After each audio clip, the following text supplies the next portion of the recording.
ডালে কৃষ্ণ, পাতায় হরি, সরে বছর কৃষ্ণ, তুলসী তুলি।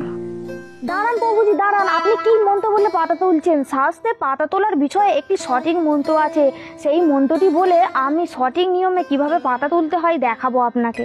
প্রথমে বলি, স্নান করে শুদ্ধ শুকনো কাপড় পরে খালি পায়ে তুলসী দেবীর কাছে এরকম ভাবে বসে তুলসী দেবীর প্রণাম মন্ত্র বলে প্রণাম করবেন। তারপর এই তুলসী চয়ন মন্ত্রটি বলবেন, ওম তুলস্যমিত জন্মাসি সদা তং কেশব প্রিয়া কেশবার্থে চিনোমি ত্বাং বরদা ভব শোভনে। এইভাবে গাছটিকে হালকা করে নাড়িয়ে বাম হাতে ধরে ডান হাতে তুলসী পত্র চয়ন করবেন। তুলসী পত্র চয়ন করার সময় খেয়াল রাখবেন যেন এই আঙুলটা স্পর্শ না হয়, আর নোং না লাগে, আর ছিলে না যায়। তো এরকম ভাবে চয়ন করবেন। আপনারা প্রভুজির মতো বিভিন্ন লোকের ভিডিও দেখে ওই মন্ত্রটি না বলে আমি স্বাস্থ্যসম্মত এই মন্ত্রটি বললাম, এটি বলবেন। তুলসী পাতা তোলা হয়ে গেলে আপনারা তুলসী দেবীর কাছে ক্ষমা প্রার্থনা করে নেবেন। হরে কৃষ্ণ।